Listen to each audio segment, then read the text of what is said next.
우리는 이 세상에 살지만 한 번밖에 살지 못합니다. 반복되는 삶이 없습니다. 그래서 우리 삶을 일생이라고 얘기합니다. 우리는 이 세상을 한 번밖에 살지 못하기 때문에 아무렇게나 살아서는 안 됩니다. 여러분, 어떤 사람은 인생에서 중요한 것은 속도다라고 말합니다. 그러나 인생에서 중요한 것은 속도가 아니라 방향입니다. 이것은 인생은 빠르게 가는 것보다 바르게 가야 한다는 것을 말씀하고 있는 거죠. 우리는 바른 인생을 살아야 합니다. 그러면 어떻게 하는 것이 바른 인생을 사는 것입니까? 오늘 본문을 통해서 우리는 어떻게 살아야 되는지에 대해서 생각해 보고자 합니다. 우리는 어떻게 살아야 합니까? 첫째로 우리는 하나님 나라를 사모하며 살아야 합니다. 오늘 읽은 본문의 내용은 이렇습니다. 이스라엘 백성들이 하나님 앞에 범죄해서 주전 721년에 바벨론에 멸망당해서 포로로 끌려갑니다. 그러다가 하나님의 은혜를 베푸셔서 70년 만에 이스라엘 백성들이 본국으로 귀환하게 하십니다. 3차에 걸쳐서 귀환하는데 그때 1차 귀환할 때 지도자가 수룹바벨입니다. 2차 때는 에스라고 3차 때는 느헤미야가 지도자였습니다. 오늘 읽은 에스라가 이스라엘 백성들 데리고 2차에 예루살렘으로 귀환한 일을 말씀하고 있습니다. 오늘 31절 말씀에 보면 이스라엘 백성들이 예루살렘으로 갈세라고 하는 말이 나옵니다. 이것은 바벨론에서 예루살렘으로 갔다는 것을 말씀하는 거죠. 여러분, 바벨론에서 예루살렘까지의 거리는 짧은 거리가 아닙니다. 대략 한 1500km 정도 됩니다. 그런데 성경에서 이 이스라엘 백성들은 바벨론에서 예루살렘까지 4개월 동안 걸어서 갔다라고 말합니다. 강을 넘고 산을 넘고 갔습니다.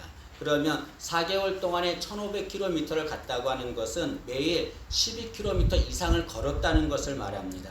힘들고 어려운 길이죠. 그렇게 먼 길입니다. 그러나 이스라엘 백성들은 그 먼 길을 기쁨으로 갔다라고 말합니다. 시편 126편 1절과 2절에 보면 이스라엘 백성들이 바벨론에서 예루살렘으로 갈 때 그때의 상황을 이렇게 말하고 있습니다. 여호와께서 시온의 포로를 돌려보내실 때에 우리는 꿈꾸는 것 같았도다. 그때 우리 입에는 웃음이 가득하고 우리 혀에는 찬양이 찼었도다. 여기 여호와께서 시온의 포로를 돌려보내실 때, 이 말은 바벨론에서 예루살렘으로 돌아가게 하실 때라는 말입니다. 그럴 때 이스라엘 백성들은 어떻게 했습니까? 우리는 꿈꾸는 것 같았도다 라고 말합니다. 그리고 우리 입에는 웃음이 가득하고 우리 혀에는 찬양이 찼었도다 라고 말합니다. 그 먼 길, 힘들고 어려운 길임에도 불구하고 그들은 찬양하면서 기쁨으로 예루살렘을 향해서 갔습니다. 어떻게 그렇게 먼 길을 기뻐하면서 갈 수 있었습니까? 그것은 예루살렘에 가기를 사모했기 때문에 그렇습니다.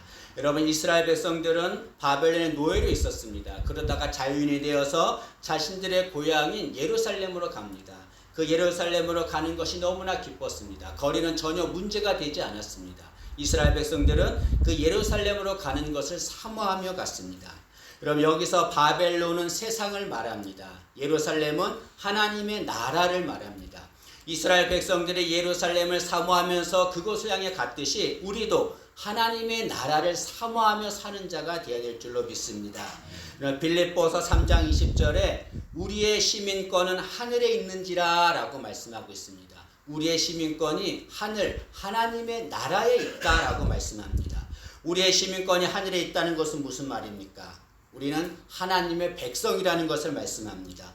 우리는 하나님의 백성이기 때문에 우리가 갈 곳, 우리가 살 곳은 어디입니까? 그것은 하나님의 나라입니다.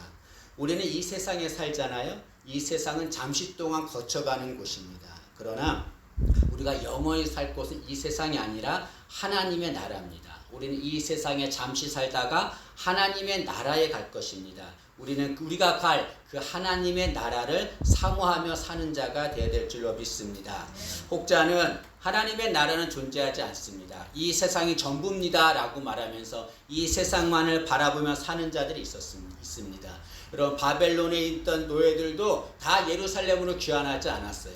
바벨론에 남아서 사는 자들도 있었습니다. 마찬가지로 이 세상만 존재한다고 생각하고 하나님의 나라를 믿지 않고 이 세상만을 바라보며 사는 이들이 있습니다. 그러나 하나님의 나라는 분명히 존재합니다. 예수님이 하나님의 나라가 있다고 말씀하셨고 성경도 수많은 곳에서 하나님의 나라가 분명히 있다고 말씀하셨습니다. 그 하나님의 나라를 사모하는 우리가 되어야 될 줄로 믿습니다. 여러분, 우리는 하나님의 나라를 사모하며 그곳으로 가야 합니다. 우리가 가야 할 하나님의 나라는 어떤 곳입니까? 하나님의 나라는 요한계시록에 보니까 고통이 없고 사망이 없고 생명수가 있고 생명나무가 있는 곳이다 라고 말씀했습니다. 여러분, 우리가 하나님의 나라에 가는 이유가 그곳에 고통이 없고 사망이 없고 넘쳐나는 많은 것들이 있기 때문에 그곳에 가는 것이 아닙니다. 우리가 하나님의 나라를 소망해야 될 이유가 무엇입니까? 그곳에 예수님이 계시기 때문에 그렇습니다. 여러분, 우리는 나중에 영광스러운 몸으로 변화되어서 하나님의 나라에 갈 것입니다. 그때에 예수님께서 우리를 기쁘게 맞아줄 줄로 믿습니다. 예수님이 그곳에 계시기 때문에 우리는 하나님의 나라 가기를 소망하며 살아야 될 줄로 믿습니다. 여러분, 성경에는 하나님의 나라에 가기를 소망하며 사는 이들이 많이 있었습니다. 그 중에 사도 바울이 있습니다. 사도 바울은 일생 동안에 고난을 당하면서 주님을 위해 살았습니다. 매를 맞고 굶주리고 감옥에 갇히고 많은 어려움을 당했습니다. 그런 어려움을 당해서도 그는 한 번도 굴하지 않고 예수님을 위해서, 복음을 위해서 일생 동안 살았습니다. 그가 그렇게 어려움 당하면서도 예수님을 위해서 산 이유가 무엇입니까? 나중에 하나님의 나라에 가면 예수님께서 자신을 맞아줄 것을 알았기 때문에 그렇습니다. 사도 바울은 말년에 이렇게 고백합니다. 디모데후서 4장 7절과 8절입니다. 나는 선한 싸움을 싸우고 나의 달려갈 길을 마치고 믿음을 지켰으니 이제 후로는 나를 위하여 위에 면류관이 예비되었으므로 주 곧 위로우신 재판장이 그날에 내게 주실 것이며 내게만 아니라 주의 나타나심을 사모하는 모든 자에게도니라. 사도 바울은 말하기를 내가 선한 싸움을 다 싸우고 믿음을 지키고 나중에 하나님의 나라에 갈 텐데 거기에는 예수님께서 나를 위하여 위의 면류관을 예배해 놓으셨다. 그리고 내가 가면 예수님께서 그 면류관을 내게 줄 것이다 라고 고백합니다. 천국에 가면, 하나님의 나라에 가면 예수님께서 자신을 맞아줄 것을 알았기 때문에 사도 바울은 어려움 속에서도 예수님을 위해서 사는 자가 되었습니다. 여러분, 사도 바울뿐 아닙니다. 사도 바울은 주의 나타나심을 사모하는 모든 자에게도 면류관을 주신다라고 말씀합니다. 우리 모두가 다 주님을 사모하는 마음 갖기를 바랍니다. 그래서 나중에 주님 나라에 가서, 하나님의 나라에 가서 주님이 우리를 기쁘게 맞이하는 그런 은혜를 받기를 진심으로 소망합니다. 많은 사람들은 웰빙에 관심을 갖고 있습니다. 웰빙은 잘 사는 것이라는 거죠. 그러나 우리는 웰빙보다는 웰다잉에 관심을 가져야 합니다. 잘 죽는 거죠. 여러분, 잘 죽어야 합니다. 이 세상에 잘 사는 것, 그것보다 더 중요한 것은 잘 죽는 거죠. 잘 죽는 것은 하나님의 나라에 가는 것을 말합니다. 예수님께서 한 부자의 비유를 말씀하셨습니다. 한 부자가 농사를 지었는데 풍년이 되었습니다. 부자는 너무나 기뻐서 창고를 짓고 그 음식을 집어넣습니다. 그리고서 이제 먹고 마시고 즐기자라고 좋아합니다. 그런데 그 부자는 세상에서 잘 사는 것에만 관심을 갖고 있었습니다. 잘 죽는 것, 죽음 후의 삶에 대해서는 관심을 갖지 않았습니다. 그런 부자를 향해서 하나님 뭐라고 말씀하십니까? 이 어리석은 자야 라고 말씀합니다. 이 어리석은 자야 라는 것은 이 바보 같은 자야, 이 미련한 자야 라는 그런 말입니다. 여러분, 혹시 나는 어리석은 부자는 아닙니까? 이 세상에 잘 사는 것에만 관심을 갖고 하나님의 나라를 사모하지 않고 있지는 않습니까? 여러분, 그런 자를 하나님은 어리석은 자다라고 책망하십니다. 하나님의 나라는 분명히 존재합니다. 그리고 예수님께서 우리를 맞이하기 위해서 그곳에 기다리고 계십니다. 그 하나님의 나라를 사모하며 사는 우리 모두가 되기를 진심으로 소망합니다. 첫째로 우리는 하나님의 나라를 사모하며 살아야 합니다. 두 번째로 우리는 어떻게 살아야 합니까? 하나님을 의지하며 살아야 합니다. 이스라엘 백성들이 바벨론에서 예루살렘으로 갈 때 그냥 가지 않고 많은 보화와 그리고 성전에 바칠 성물들을 가지고 갔습니다. 근데 여러분, 예루살렘으로 가는 길은 길이 먼 길입니다. 길이 멀 뿐 아니라 거기에는 많은 대적자와 강도들이 있었습니다. 그래서 그곳을 지나가면 그들은 그 지나가는 사람들의 물건을 뺏고 그들의 목숨을 빼앗았습니다. 때문에 이스라엘 백성들도 그곳을 지나가면 당연히 물건을 빼앗기고 죽을 수밖에 없는 그런 상황입니다. 그런데 이스라엘 백성들은 바벨론에서 예루살렘으로 가는 동안에 단 한 번도 그런 대적자를 만나지 않고 사고 없이 안전하게 예루살렘에 도착할 수 있었습니다. 어떻게 그렇게 할 수 있었습니까? 어떻게 아무런 문제 없이 사고 없이 대적자 하나도 만나지 않고 예루살렘까지 도착할 수 있었습니까? 이스라엘 백성들이 능력이 많아서 그렇습니까? 성경은 그렇게 말하지 않습니다. 하나님이 그들을 도우셨기 때문이다 라고 말씀합니다. 우리 31절 뒷부분을 한번 보시죠. 뒷부분을 보시면 우리 하나님의 손이 우리를 도우사 대적과 길에 매복한 자의 손에서 건지신지라 라고 말씀하고 있습니다. 이스라엘 백성들이 예루살렘에 갈 때 그 대적자들의 손이 있었습니다. 이스라엘 백성들을 죽이려고 하는 그들의 손이죠. 그러나 그들의 손보다 능력 있는 하나님의 손이 이스라엘 백성들을 건져주셨습니다. 여러분, 하나님의 손은 어떤 손입니까? 우리 인간을 창조하신 전능하신 손입니다. 하나님은 그 손으로 우리를 창조하시고 그 손으로 우리를 도우십니다. 우리는 그 전능하신 하나님을 의지하는 자가 되어야 됩니다. 우리는 어떻게 살아야 합니까? 하나님을 의지하며 사는 자가 되어야 합니다. 간혹 나는 세상에서 의지할 것이 아무것도 없어요 라고 하면서 나는 불행합니다 라고 말하는 이들이 있습니다. 그러나 여러분, 세상에 의지할 것이 없는 것은 절대로 불행한 것이 아닙니다. 왜 그렇습니까? 세상에 의지할 것이 없으니 이제 하나님만 의지하면 되기 때문에 그렇습니다. 여러분, 우리가 하나님을 의지하면 하나님은 우리를 도와주십니다. 그러나 그냥 도와주지 않고 기뻐하면서 우리를 도와주십니다. 왜냐하면 우리가 하나님을 의지한다고 하는 것은 하나님을 신뢰한다는 것을 말하기 때문에 그렇습니다. 우리가 하나님을 의지하는 것은 내가 그분을 신뢰하는 거예요. 하나님은 기뻐하십니다. 네가 나를 신뢰하는구나. 정말 하나님은 기뻐하면서 우리를 도와주십니다. 때문에 여러분, 얼마든지 어려움 당할 때 하나님을 의지해도 됩니다. 하나님은 얼마든지 기뻐하면서 우리를 도와줄 것입니다. 여러분, 하나님을 의지해서 하나님의 도움받기를 진심으로 소망합니다. 근데 여러분, 우리가 하나님을 의지해야 되는데 많은 사람들이 하나님을 의지하지 않습니다. 왜 그렇습니까? 하나님을 의지하면 하나님이 도와주시는데, 기뻐하면서 도와주시는데 사람들이 하나님을 의지하지 않습니다. 왜 그렇습니까? 하나님보다 다른 것을 의지하기 때문에 그렇습니다.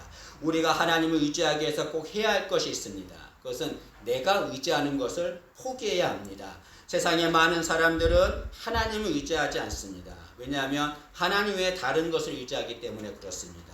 하나님보다 물질을 의지합니다. 하나님보다 권력을 의지합니다. 또 사람을 의지하고 우상을 의지합니다. 그렇기 때문에 하나님을 의지하지 않습니다.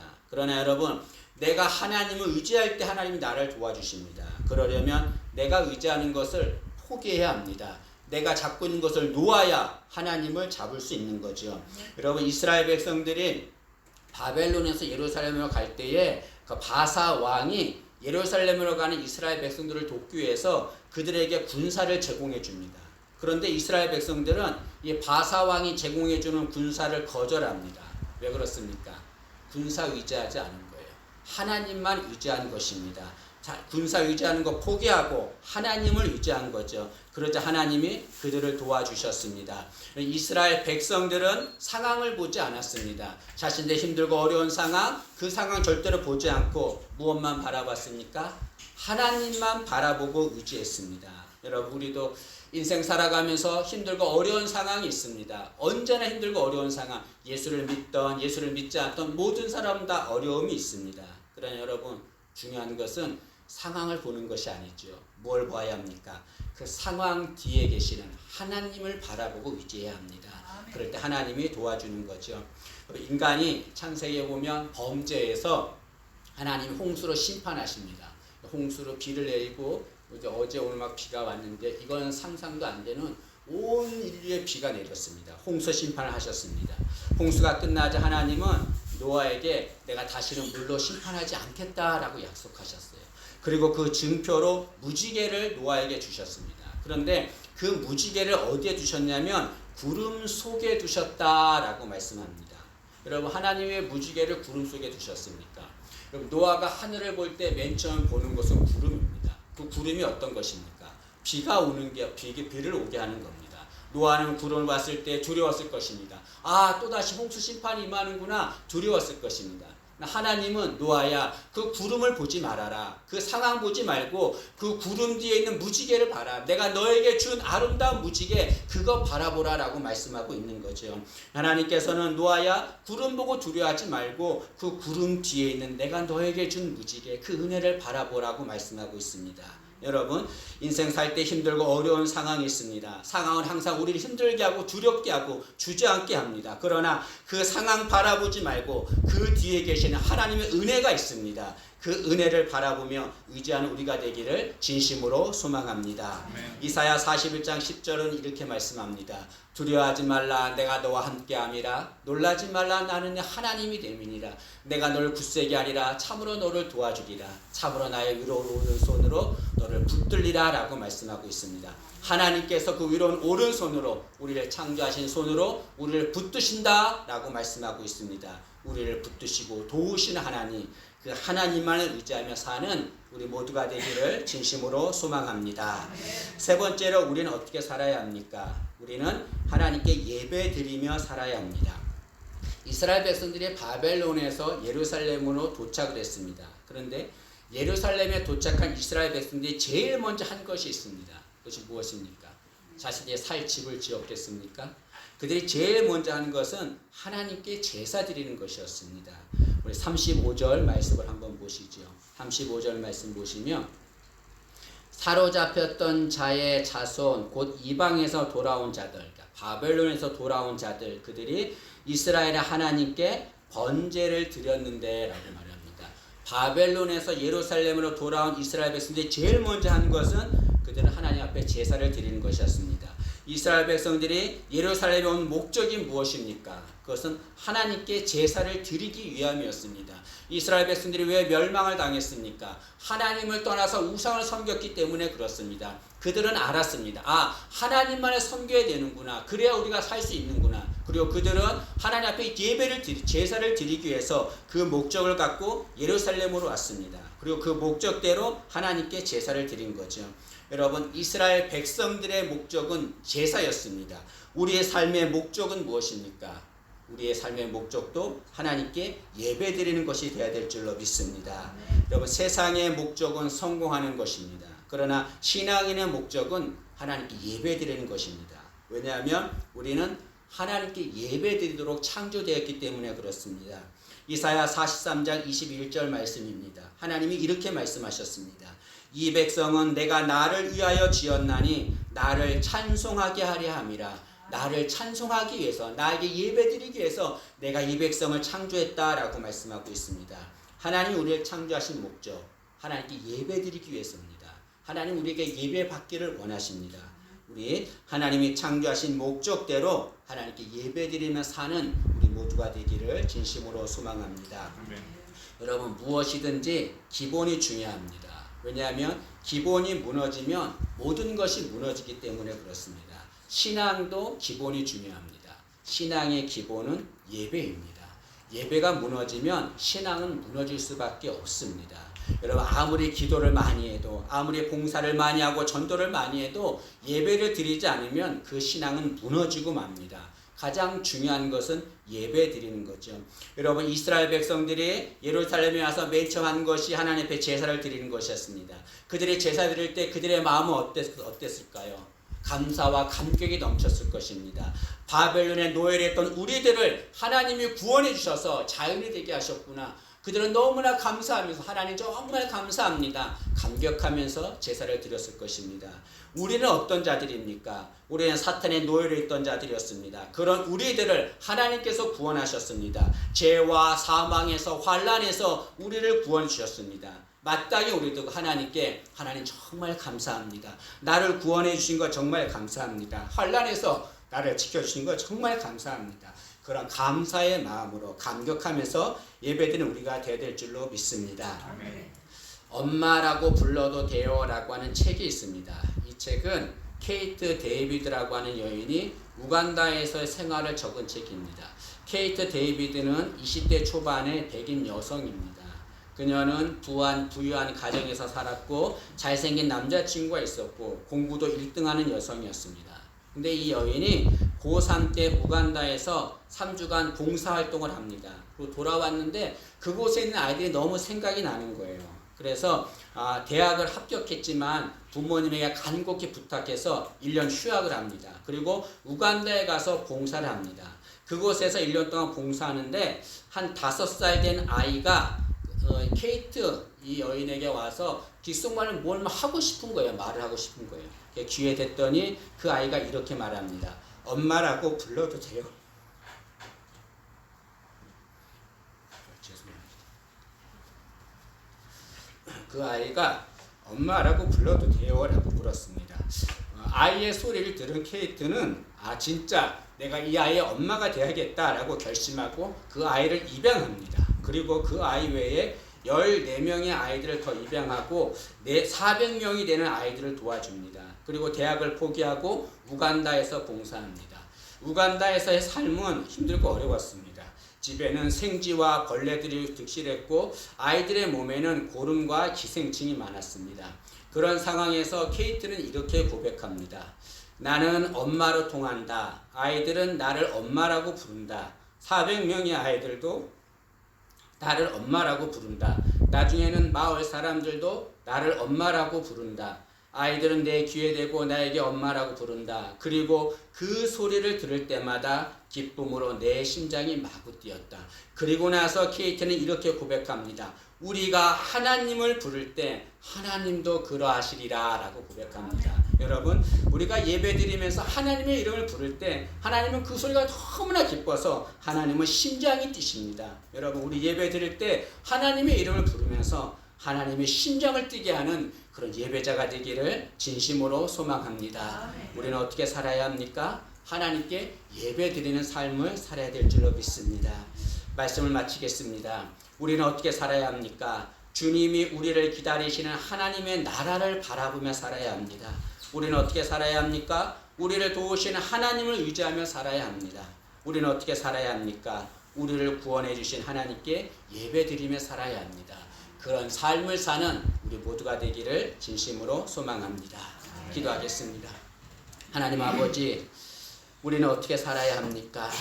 우리를 기다리신 하나님 나라를 바라보며 우리를 도우시는 하나님을 의지하며 우리를 구원하신 하나님께 예배드리며 사는 저희들 될 수 있도록 은혜를 주옵소서. 감사드리며 예수님의 이름으로 기도합니다. 아멘.